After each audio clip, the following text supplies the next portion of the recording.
So what do cracked cement, a piece of corkboard, and a $300 inspection have in common?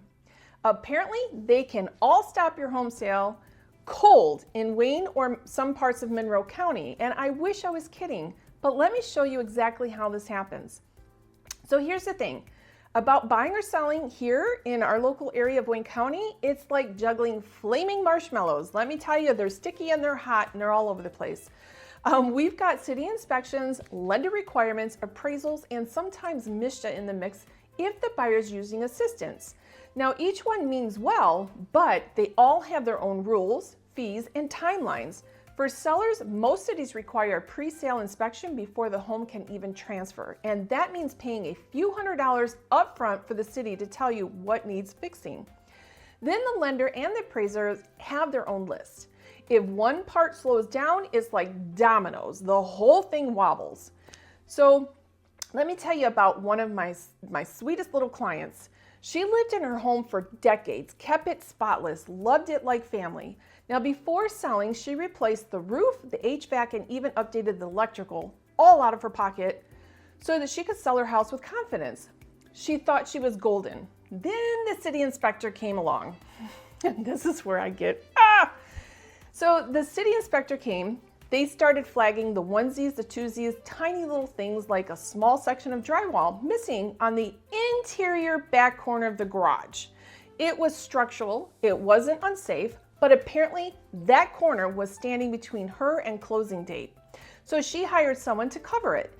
They used a piece of corkboard, the one small patch.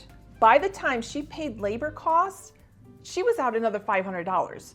She looked at me and said, "Deborah, I should have just lit a match and let the city build a brand new home." And honestly, I couldn't argue with her. I just couldn't believe we had to replace everything like it was a brand new house. So let me tell you another story. I call it the cement story.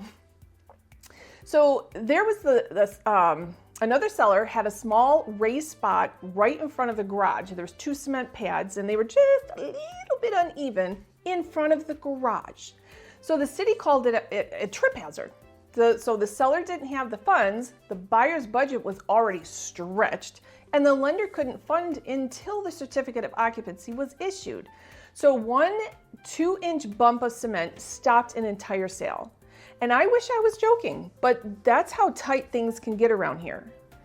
So now let's talk about the buyer for a moment, okay? So most first-time buyers are using programs like MSHA for help with their down payment. Amazing programs that open doors. But here's the catch. MSHA can't release the funds until the city says the house is good to go. And that means every inspection item, every escrow, and every reinspection has to be done before closing. And when an out-of-state lender gets involved, one who's never even heard of a city pre-sale inspection, oh boy, it's like trying to bake a cake with 4 people holding the spoon and putting the icing in the oven. I mean, it's a mess. So why local knowledge matters? Let me tell you. So having a local Michigan team matters more than ever. And we already know which cities require re-inspections, who holds the escrow, and which ones take their sweet time scheduling it. So we know how to line things up with MSHA or FHA so nothing slips through the cracks. Now, sometimes that local knowledge is the difference between a smooth closing and a total meltdown, let me tell you. So we can't control what the city does, but we can help you get ahead of it. We'll tell you the right way who's holding the escrow money. We'll check inspection rules before you even list or write an offer. And we'll keep everyone, the city, the title, and the lender communicating so things don't fall apart over something silly like a corkboard corner. So because once the wheels start turning, good communication keeps the whole timing from coming off the tracks. So buying or selling in Wayne or Monroe County in certain areas isn't impossible, it's just an adventure. You need patience, a little humor, and a team that knows the terrain. For first-time buyers, one tiny change, such as taxes, insurance, or a small repair, can flip the math on the whole loan. And that's why having someone local in your corner isn't just helpful, it is essential. So if you're thinking about buying or selling in this area, don't wait until the inspector shows up to learn how the process really works. Work with someone who already knows the rules and how to dance around the ones that make no sense. I'm Deborah Darling with Find a Darling Home, and I'm helping you navigate the real world of real estate with clarity, care, and a little humor along the way. So experience the darling difference in every move.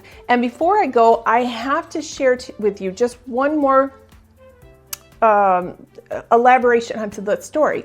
So I want you to also know that when you're the buyer and you are now involved with the inspection fees, the appraisal has been done, we're dealing with MSHDA, and then suddenly that daggone inspection, you can't get the C of O because the seller's not willing to pay for it. You're trying to assume it, but we need the C of O in order to close. So now you've also put, depending on what city it is, $1,000 down to put an escrow on a house that you don't even know you're going to get yet. It's frustrating. And then to get the refund back to you is also a bit of a challenge because you have to prove that you fell out of the contract after you've assumed the repairs. Anyways, there's a lot of moving parts, but you really do want somebody in your corner working for you. So make sure you make some smart, good choices. And if you have any questions, click the link below. I'm always here to help.